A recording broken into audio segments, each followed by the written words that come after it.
It's Parmesan-crusted chicken cutlet and then kale and roasted tomatoes. What I've done with this kale is I've taken out those ribs and then you're gonna julienne and you cut it nice and thinly. Zest that lemon straight over the kale and you can squeeze the juice in.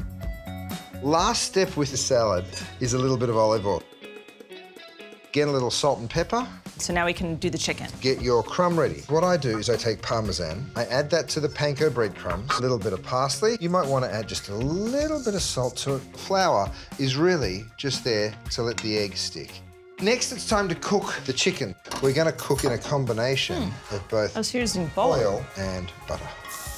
So if you throw that last one in, I'm going to get these tomatoes, toss them in the oven. Nice high heat, 450. Gorgeous, golden brown. As fast as that chicken came together, our tomatoes are ready. 15 to 20 minutes, can't beat it.